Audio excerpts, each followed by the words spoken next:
Okay, great. Good evening, everyone. I'm Peter Filkins. I help to coordinate the Simon's Rock Poetry and Fiction series. I welcome you all to it. I should let you know that this reading is being recorded, so you should know that. However, I would encourage you to turn on your cameras. It's as I've done some of these readings myself. It's much nicer to be reading to live faces than to just names on a square. And I would then encourage you to turn on to speaker view because that will feature Peter Gizzi when he begins his reading. I'd also suggest, actually request that you mute your mics so that we don't get interference in that fashion coming back. The reading will be followed by a Q&A, and you can either pose questions through the chat, which I will then read out and moderate, or you can just raise a hand visually and I will call upon you and you can pose your question in person. Thank you for all being here. It's been a wonderful series. We began with alumna Pragita Sharma back in September, reading from her poetry book, Grief Sequence, followed by novelist Mona Simpson from Bard, and then novelist Valeria Luiselli, who read just last month. And we're so pleased to have Peter Gizzi here tonight. Peter Gizzi's poems offer us a path through the irrealities of received language in order to return to the raw genuineness of song. On the one hand, our balance is shifted whenever his poems give rise to, quote, over the all this and under the all that, between this yes and that yes, hauntedness. While on the other hand, we are told that to see oneself clearly, the mirror world, its cruel repetition, this is not a melancholy state. The reason why is simple. Words live here, take root, their vocative flourish. Even though Gizzi notes, it's strange here, all this time in me and time around me. In his hands, the uncanny is not a temporary condition, but rather an experienced state of mind, whereby amid, quote, a stunning calibration of nothing, the poet's only solace is that I'm left to see. Elsewhere, he notes, if I saw you and I said my poetry is changing, I would say my life is changing. And it is that kind of commitment, that kind of fusion of self and the linguistic act, or better yet, the self as linguistic act, which we seek from poetry, and which is the very best that it has to offer us.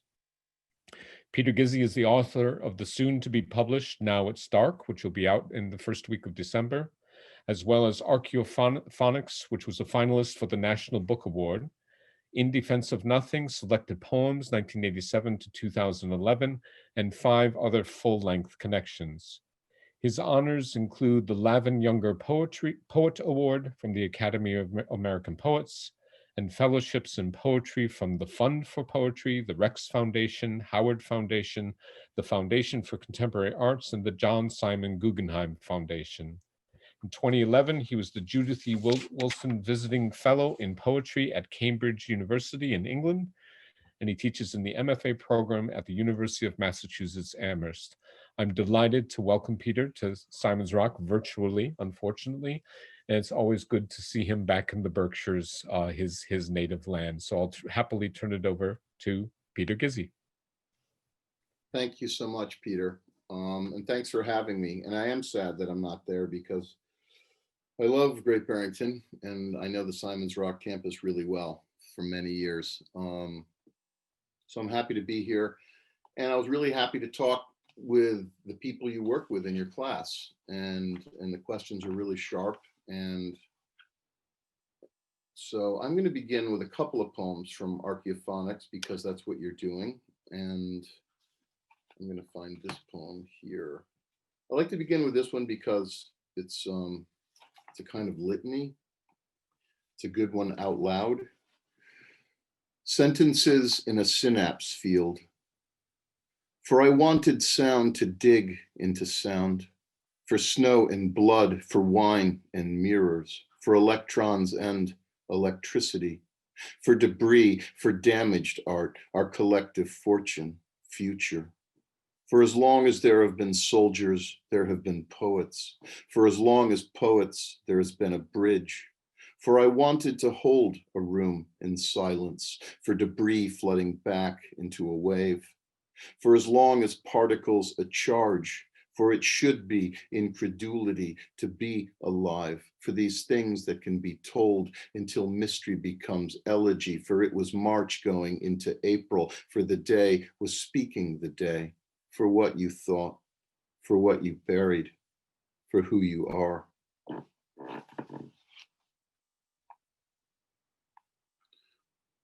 Just because you mentioned this in the introduction, I'll read this small poem. Rainy days and Mondays. Over the all this and under the all that, between this yes and that yes, hauntedness. Between the girl and arrows, the long ago and far away, between galaxy and litter, talking to myself, for now, a song.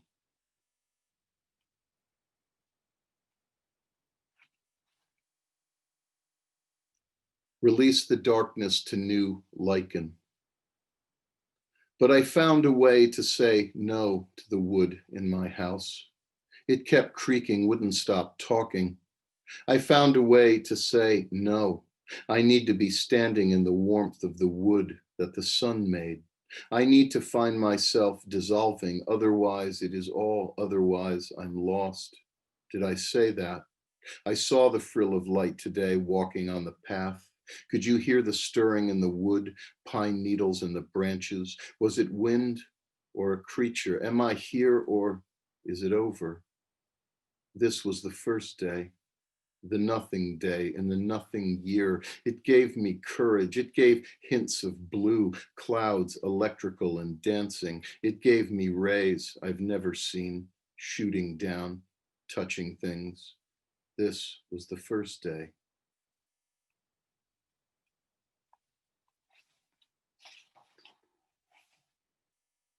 Here's a poem we were talking about writing in the under the sign of another writer, which is something all poets do and take great joy in doing.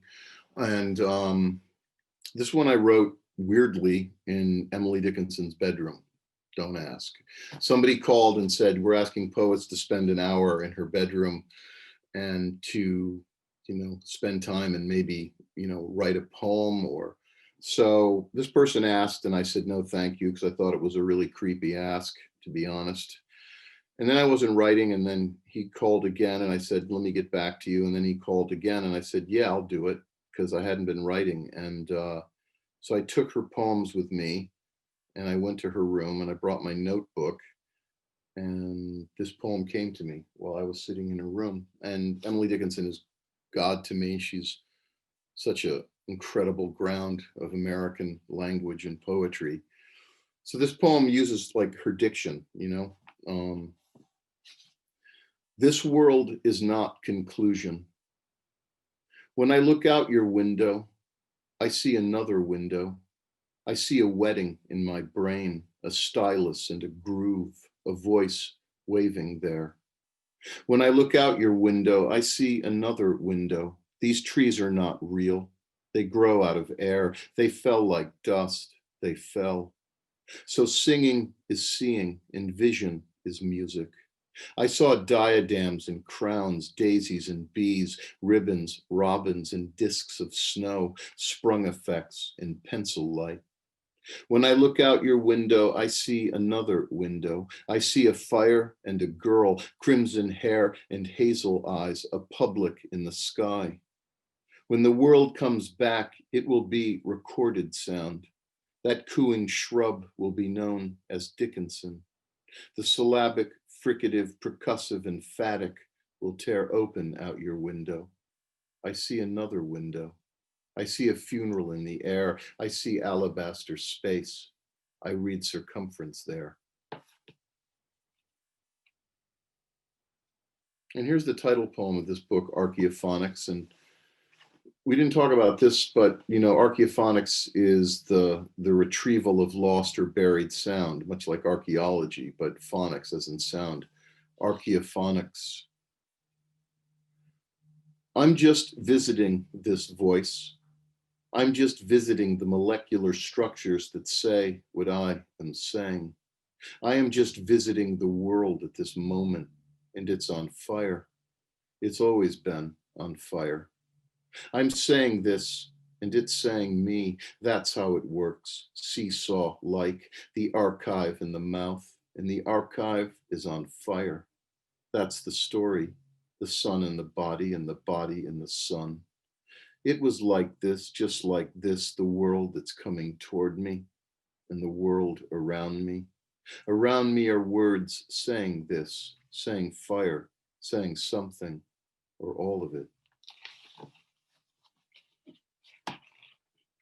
Maybe one more from here, because then we can move on. Yeah, people talked about this one. Strangeness becomes you. The old language is the old language. It don't mean shit. It's not where you begin. It's how you finish. Everyone's got beer muscles when they're young. Try as you must, break as you will. Solo in space, clinging to space. Fuck, the air said, passing a corner, a long ropey snot hitting a gutter. To know something and fail. Why discount it? The onslaught of eyes beneath a fuck you sky. The syntax breaks down its mangled draft and says, one day the poor will have nothing to eat but the rich. I hate that when syntax connects me to the rich. I'm going to move on to my new book, which is just out. I guess it's available on Amazon, people tell me. Amazon, the evil empire. And the book is called Now It's Dark. It can speak to the COVID moment, but it's been dark for a long time, politically for the majority of my life. In fact, my awake life from young adulthood on. And I wrote this book. The majority of it I wrote while I was taking care of my brother Tom, my last family member who lived in Lenox in the Berkshires. And he came down with ALS, which is maybe the worst disease one could have. It's a journey that only goes the one way. And but I don't write autobiographical poems. I don't write about my life. I write out of my life, and I use where I'm at to open it up. So that's the backdrop of this book, and the book is dedicated to my brother. It says, "For my brother Tom, also gone," and there's an epigraph from Jason Molina. I'll meet you where we survive. Speech acts for a dying world.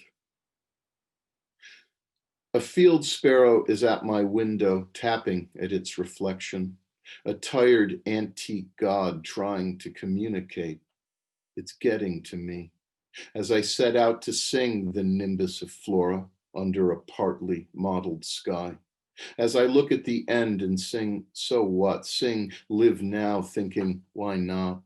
I'm listening and receiving now, and it feeds me. I'm always hungry when the beautiful is too much to carry inside my winter, when my library is full of loss, full of wonder. As the polis is breaking and casts a shadow over all of me, thinking of it. When the shadows fall in ripples, when the medium I work in is deathless and I'm living inside one great example of stubbornness, as my head is stove in by a glance, as the day's silver tip buds sway in union, waving to the corporate sky. When I said work and meant lyric, when I thought I was done with the poem as a vehicle to understand violence, I thought I was done with a high-toned, shitty world, done with a voice in its constituent pap. Call down the inherited phenomenal world, when it's raining in the book, lost to the world in an abundance of world, like listening to a violin when the figure isn't native, but the emotion is. When everything is snow and what lies ahead is a mesmer's twirling locket.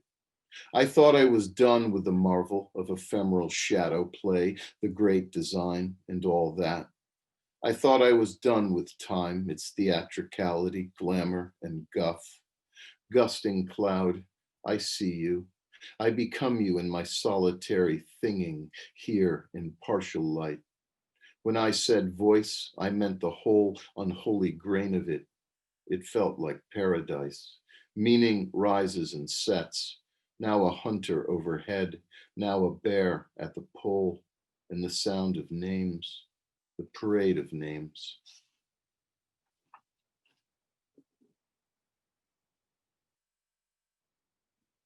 This next one is a street near where I live, and things come from the world.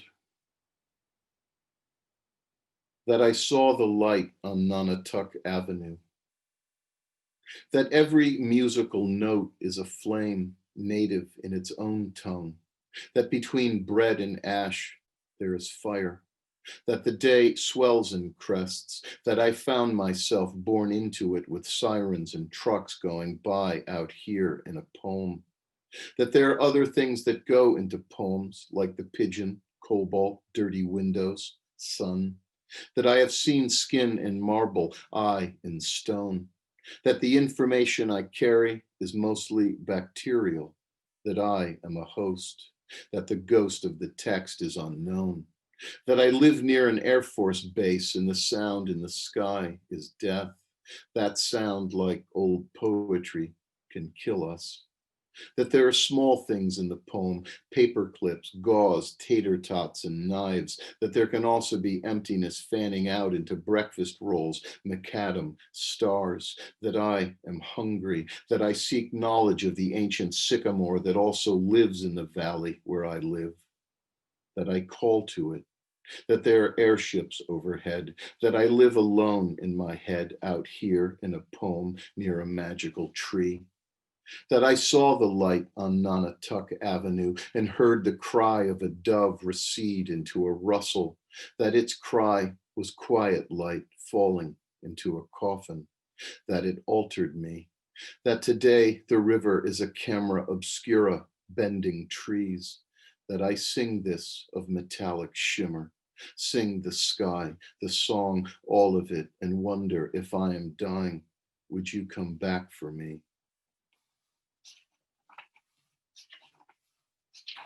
You can see they're very bright poems. That's okay. I always try to get the voice closer and darker. It's been my mission. But there's a lot about poetry and death in here. I think I was experiencing both, and poetry was the thing I could hang on to. The present is constant elegy. Those years when I was alive, I lived the era of the fast car. There were silhouettes in gold and royal blue, a half-light and tire marks across a field, times when the hollyhocks spoke. There were weeds in a hopescape, as in a painted backdrop there's also a face. And then I found myself when the poem wanted me in pain, writing this. The sky was always there, but useless. And what of the blue flocks on stage and morphing? Chance blossoms so quickly, it's a wonder we recognize anything, wanting one love to walk out of the ground. Passion comes from a difficult world. I'm sick of twilight when the light is crushed. Time unravels its string. Along the way, I discovered a voice, a sun-stroked path choked with old light, a ray already blown. Look at the world, its veil. This one's a little longer. Look at the time. So we started when? 5 after? Yeah. Okay. I'm just, okay. 7:40 is when we started, Peter. So Okay. Okay. So I see. So, good. This one is a title poem. I have two of them. This one's called Now It's Dark. Not the easiest day I'm having, clouds banking, and I drop my signal. I was trying to find my shoes and thought, I am overpowered by the gigantism of commercial governing. As I looked for my shoes this morning, the thought was, where am I going? There isn't a place I can walk out from under this chemical sky. So I thought I would write a poem. I thought I would try and make art. But the chemicals seep into everything. Reader, if I could, I would bring back for you a sun made in crayon, a sun unformed in the paper sky. I wonder the paper that made me. Being human, I know that paper makes my mind. Strange pulp reminding me I am far away. When my brother could no longer speak, I said, Tommy, I got this. Even if I don't want this, I'll sing for you. When my brother had no voice, there was only the couch and a wooden floor, the TV with nothing blaring. When my brother lost his voice, I lost my childhood, lost the sun over sand in some place I can't remember in Rhode Island summer. So far from myself in a body I can't remember. To no longer remember my body as a child. To no longer remember today all that was. Van Gogh was tormented by the sun, and why not? A constant blade searing light that kills and cures. I am not comforted by the cold stability of universal laws, though one day I'll die and think, that's okay. At least I'm writing, and it makes a party in the dark, a zombie feature that connects me to the undying.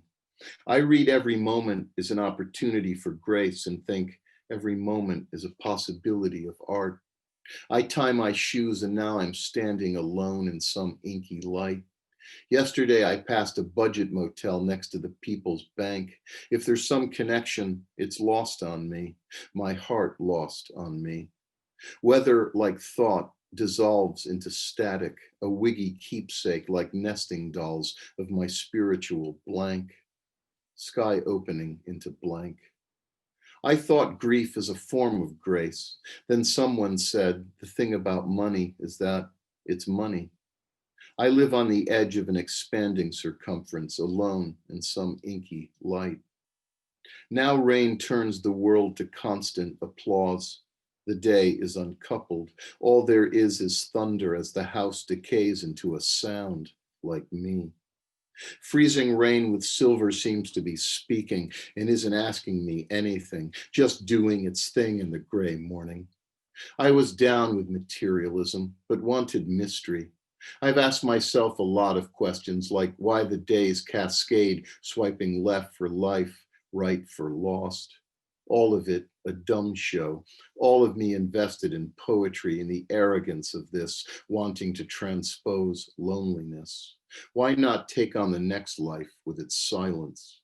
On my desk, there are small plastic creatures. The light on them is unrealistic.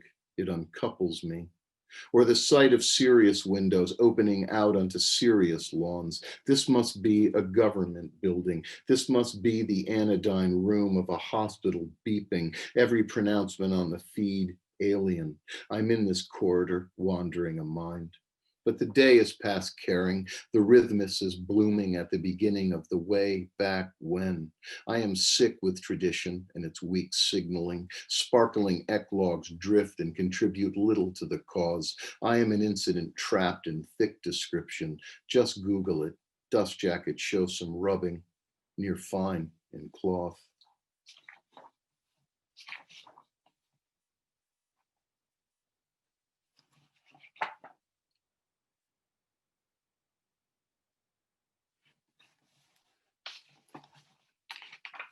Vastation.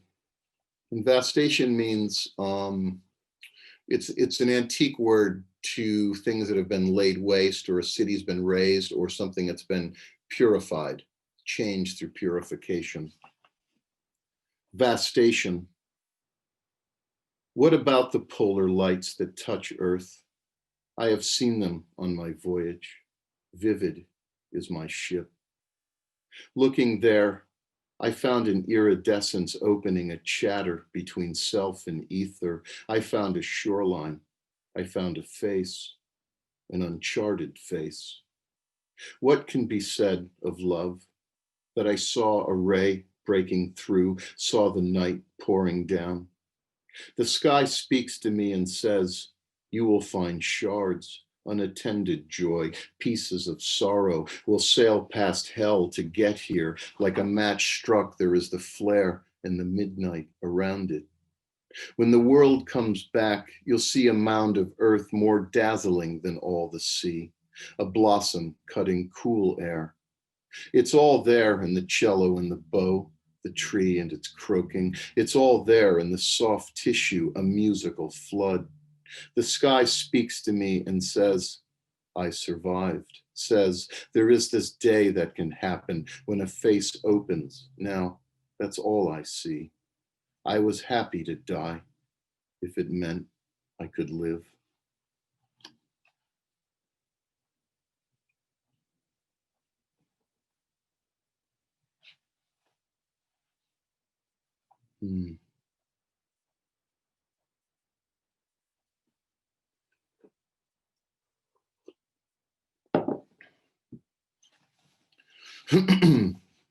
Now it's dark. No one gave me a greater thing than their time, but the old song, worn from use, is with me again. So much of it behind me now. In front of me, a slow season when a face passes into a name. Last night, the moon was lolling 9 degrees over the horizon, but I didn't know. I was in a fever dream downloading ravens into my skull and unkindness of them.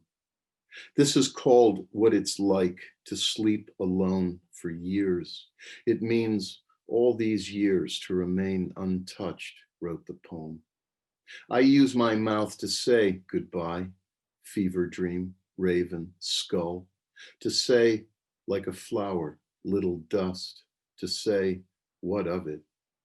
The world is close today, and elegy is my tonic.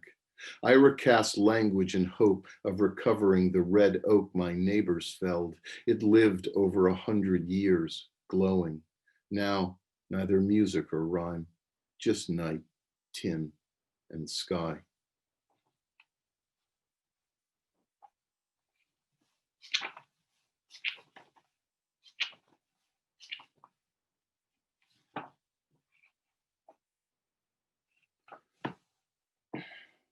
Some joy for morning, M-O-R-I-N-G, some joy for morning. Now the connection with spring has dissolved. Now that hysteria is blooming. Says every day I want to fly my kite. Says what's a grammar when you is no longer you. My world is hydrogen burning in space and in the fullness of etc. I have read the news and learned nothing. I try to understand the whooshing overhead, but for a little light now. I didn't realize the tree was weeping. How was I to know I am not alone? Wild light.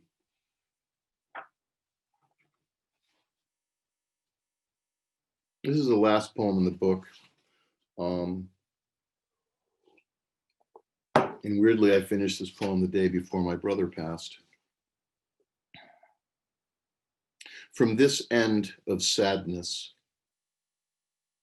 a particular blur attended my mind from end to end, these feelings of futurelessness. To free fall into it, it feels like winter, the light overcast and the day lit up from within. To find a line in it, I found a world torched into renewal, blackened stalks pointing skyward. I took fortification from goneness. At this end, the notation is green. No stopping music entering air. and tearing air. The songs were old songs. They came with the wren and the robin, also the crow, so dear to reality and elegy and traffic, its essential din, the synesthesia of the din. From this end of sadness, I identified the voice as dead. It was companionable. I identified sky turning topaz. I did not understand shadows, did not understand luminosity. I did not understand the code that held me to the world. From this end, glistening leaves, cool air, wandering out into it, wandering through it. The day crumbles to dust inside a blue dahlia. I am that dust and dahlia. I am coeval with the rotting trunk and the pine needles regenerating soil. I am happiest with a forest floor when branches listing under a porcelain sky. I'm into that medieval light glancing through leaves. The tree's arches are a great kingdom now. From this end of sadness, there's nothing out there I want and wonder if there's anything in here I need. I'm into the way the technology of an eye is filled with the dead. I'm heavy with light when the old sun is speaking, when I'm not sure the day is real, when it's hard to be in it and of it, to be here with it and under it. From this end of sadness, shapes come, all the boldest shadows. From this end, animals, the oldest eyes, the cri de coeur, afternoons hung with seeping light. Poor sun, waiting to die. Poor sun, solo in space, fueling our heads, a tiny sun in the mind. Right now, a particle decays on the lawn. From this end, gravity decays in the mind. To never forget the corners and dust bunnies of the laughing sun. But if the song weren't a bright star hanging in the firmament, then what can be said for burning embers in the fire? I see you turning and bending there in the cold dream of the past, braiding with a now of blur. Blur with me when I am sick of dying, fearful of failing the song I love. Be with me whenever I sit wasting days. Comfort the hours.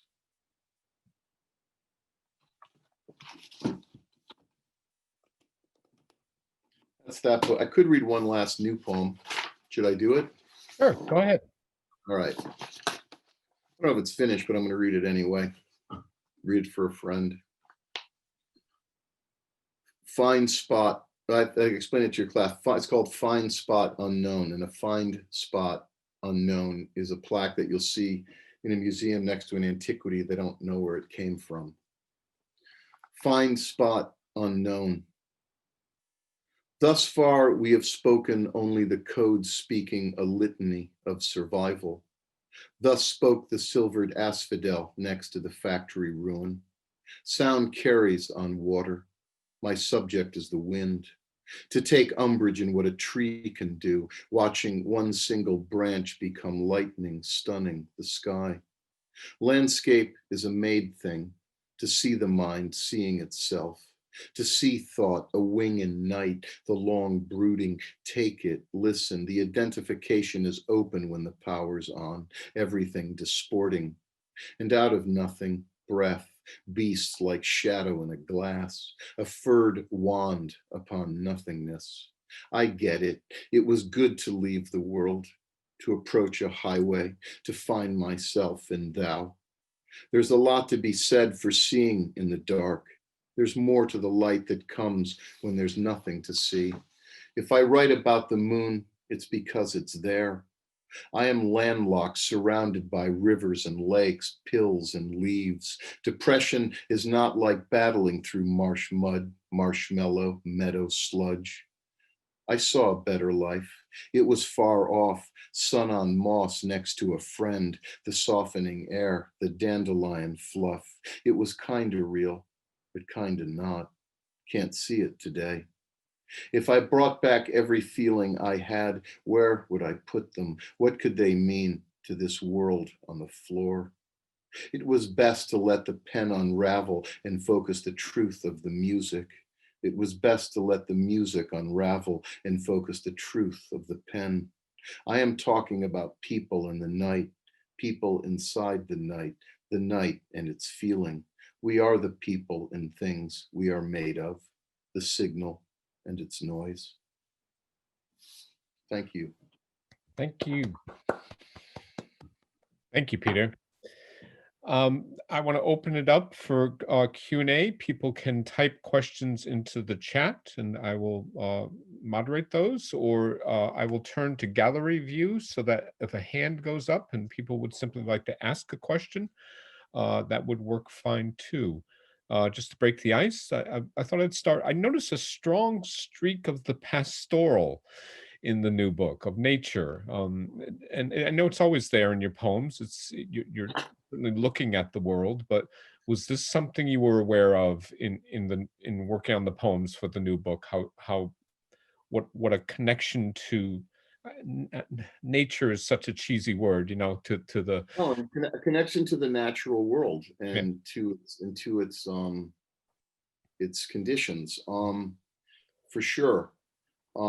This is a book that's got more birds in it than any book I've ever written. Right. They appear everywhere throughout the book. It begins with an invocation, to the sparrow, and it just goes from there. And I don't know. I believe that even in times of COVID, people have taken great umbrage in just walking outside and looking at the trees and noticing the tones of the sky and the sunset and smelling the air, when you're walking in the woods, and these things became, very palpable. But, COVID's a drag, but life can also be a drag because we've been living into this most distorted moment of history, after a series of distorting moments of history than we have the last 4 years. So I guess one way that I could connect myself to something that was generative is the world that's around me, and taking in the sensory data and making it be a part of the feature of the emotional reality of the poem. Yeah. Do you think that had to do with your brother's struggle and illness and passing? Sure. Yeah. I remember when my mother passed in 2008, and I took care of her too while she died.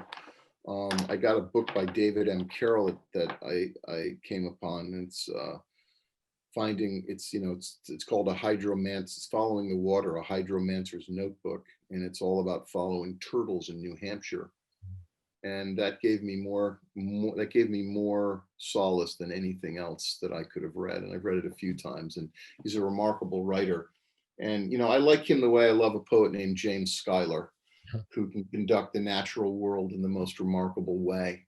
And, and I really like people who know the names for things, because if you can't name it, it doesn't exist. Knowing the names for things turns out to be a very foundational, activity. Okay. Others, please raise a hand or something in the chat. Other people have questions whatsoever. Soren, you have to unmic yourself.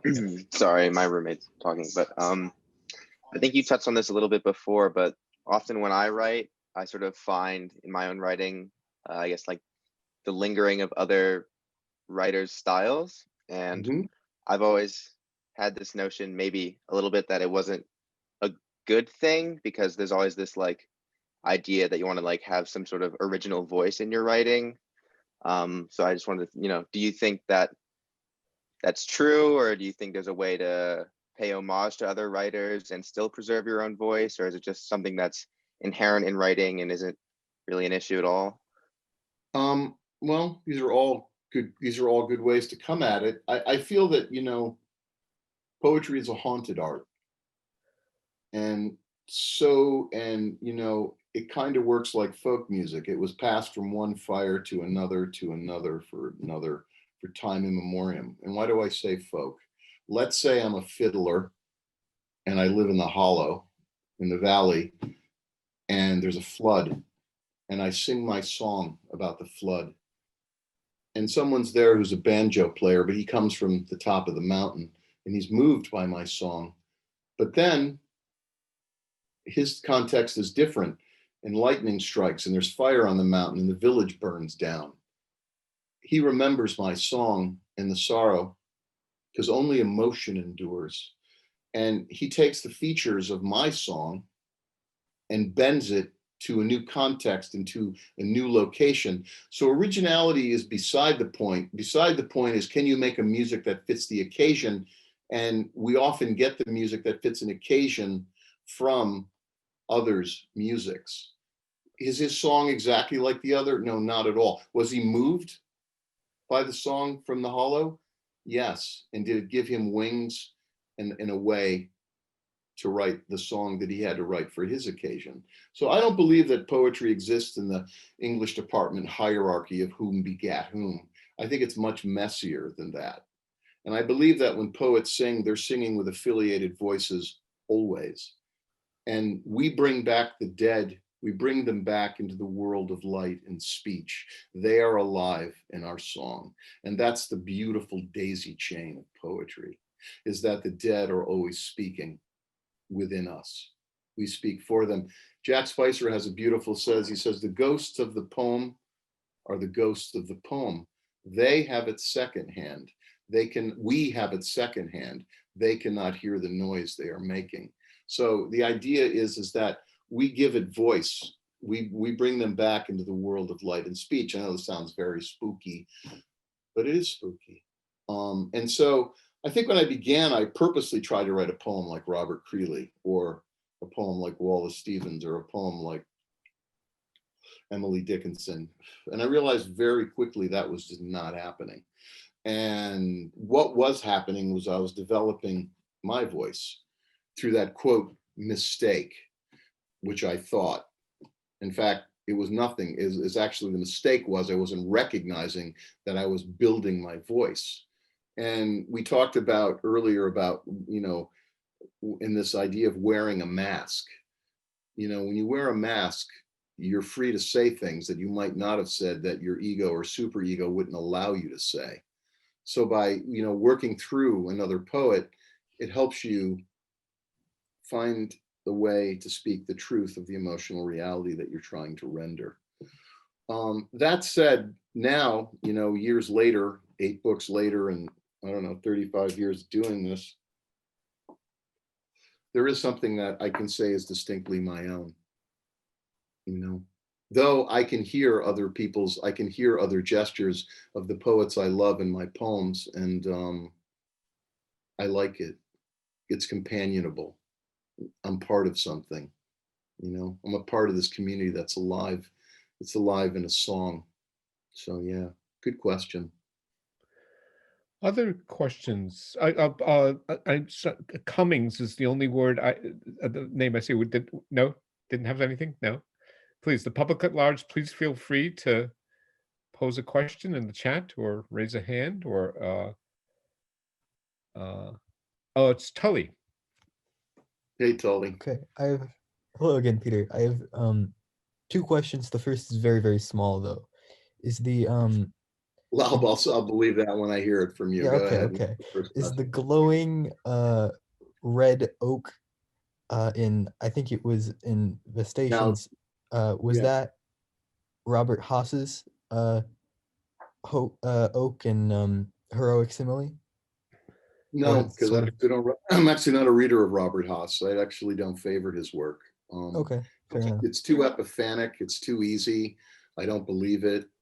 He's never spoken to me. But it's fair that he speaks to a lot of people. So he doesn't need me. I kind of read these people that are forgotten.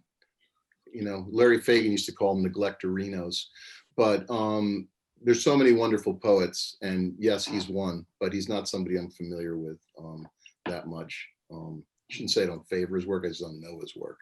So no, there was actually a red oak that these people took down, and I asked them why they took it down. They said it was clogging their gutters. It just seemed criminal to me.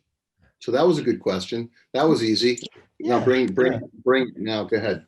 Okay, so you speak a lot about poets who are dead, family members who are dead, and readers who are dead.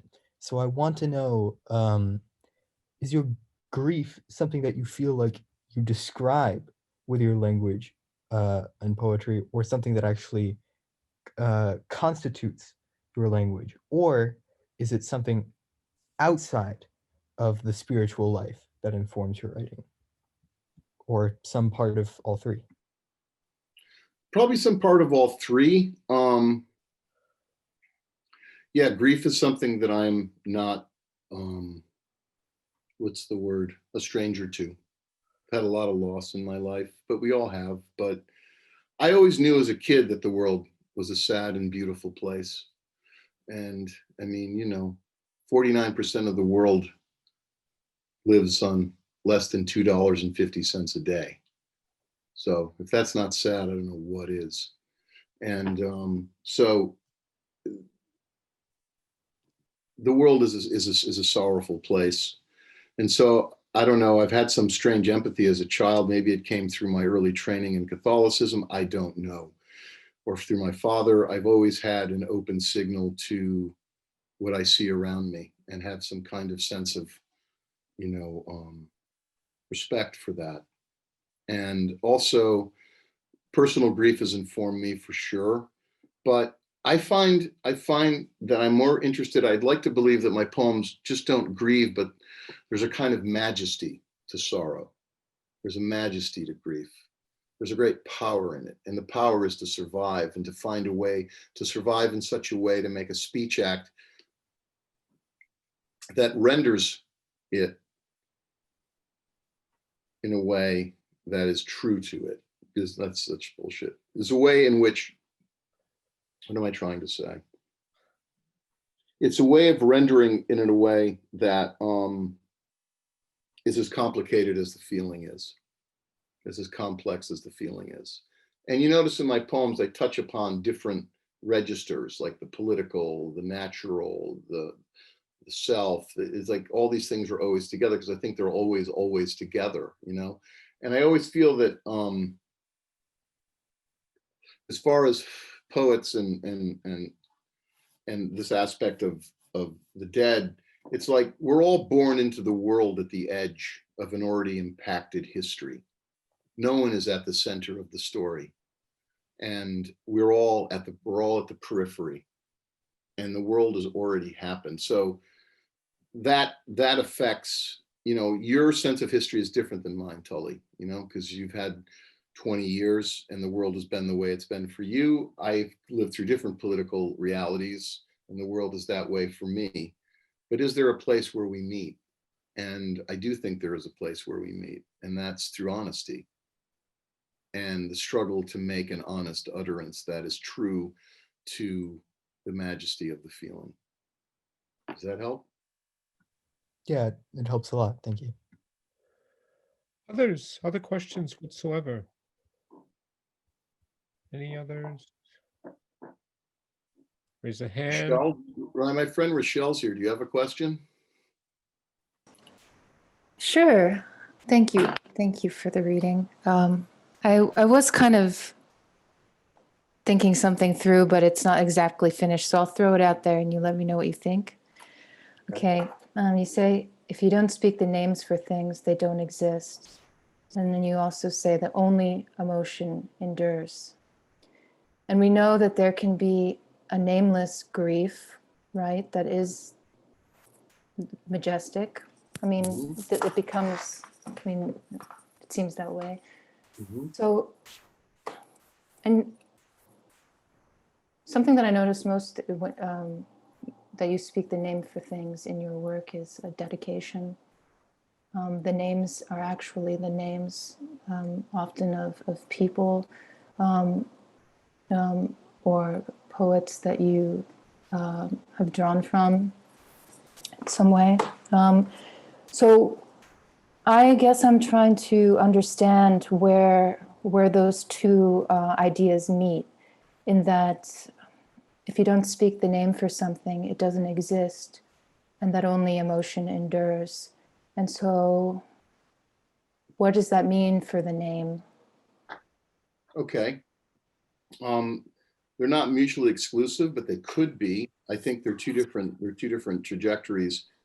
Only emotion endures is what we finally take away from a work of art. And that could be for someone taking it in. It could still be unspecified. Like they get something from the poem, but they might understand the whole poem. They get a piece of the poem, but they get the feeling of the poem through the rhythm. So that essential piece of the poem that keeps it alive is that only emotion endures. So when we read a poem from the 1st century AD, we still feel its emotion, like that energy. Okay. So naming the nameless, that is maybe the big task of what it is to write, is to give it a name and to try to give it a location in the name, as Shakespeare says. And I'm interested in giving the nameless a location and a name. And when I mean just on a linguistic front, to talk about that construction, if you can't name it, it doesn't exist. That's just the truth of it. You know, if you can't name this particular tree, that it's a red oak, then you don't know what that tree is. You just recognize it as a kind of platonic form, but it does have a name and a condition and a set of constituent parts that make it itself. So I really admire people that know the names for things, whether the natural world or the scientific world, the historical world, the political world. I think having a diction is essential to writing. Now to put them together, couldn't it possibly be that there's emotion in finding the name for the thing that's nameless? Yeah, I think it could be that way. I think that the emotion could be found, or actually the process of writing could be that emotional, quote, emotional journey of articulation, if we say naming is articulation. And then, but then you do dedication in an interesting way. Yes, it is very explicit with the name. However, you also gesture towards a dedication when you say for snow and blood, for wine and mirrors. When you do that sort of dedication, it's sort of left open to who or what it is for. And in that poem, do you say, is it the poem that is for, or is there something unnamed that it is for? I'm going to have to puzzle that one for a bit. Okay. It's a good question. Yeah. I would probably say that, I don't know if it's for the poem. I mean, Or is the poem for? Who is the poem for? No, not who, but that's what I meant, that position. The for, like the work. Yeah, for. Yeah. Is it was for wine and blood and snow and mirrors, you know. Yeah, in that poem. But no, I have great dedication to the poets that I love, that it's furnished my interiority, my mental furniture, as it were, my emotional life. Poetry's given me so much, and it does so many things. Just the way that I could write through the ungovernable, horrible experience of taking care of somebody while they die of ALS, you know, which is like a one-way journey. It doesn't go the other way, you know. And there's like all these thresholds. Now it's the tracheotomy, then it's the feeding port, then it's this, and the fact that I could find poetry during this period is just an incredible gift in my life. And it was a spiritual program, taking care of another creature, you know. I didn't realize the gift that I was given until it was over, but I was given a great gift, and it was a spiritual program, and it made me a bigger and better person. But the fact that I could write through it, that poetry could be there with me with this, is just one of the things that poetry does. It's a remarkable thing how it becomes your life, how it is your life, how your life can flow through it. Yeah. Are there any other questions? Anyone whatsoever? Last chance. Oh, we got one. Where? Where? I'll go. Genevieve, is it? If I may. Yes. Hi. Hi. Hello. Peter, what emotion endures for you in your work when you return to it? how does it feel or how does it change over time when you're reading really old work versus more recent work? Or what does that mean just for you personally? Well, if the poem's good, and I often find when I look back at my work, like I look at a book like Threshold Songs, which is 3 books ago. I reread that this summer because I had to look something up for somebody who was writing about it, and or asked me a question, and I had to look. And I read the book again. I hadn't read it in years. And I was like, this is a really good book. Like, I don't know who wrote this. This is truly great work. And it's a great feeling. It's like, wow, I really like this. Why didn't I realize how good it was when I was writing it? So it takes me a while for my poems to catch up to me, like for me to fully hear them. And the emotion that was in that book came through loud and clear to me. But it's the thing, it's the engine that drives the poem. And that's finally what's left, is the emotional reality that the poem creates in its sound and in its movement. And yeah, it's really curious reading back. It's better than having a selfie going back and reading a book you've written, because there's like, it's way more of a portrait of me than a picture, and we live in such a picture world, like click, it doesn't work that way. This is such a more satisfying way to create portraiture and linguistic portraiture. So yeah, good question. Thank you. Anyone else whatsoever has a question?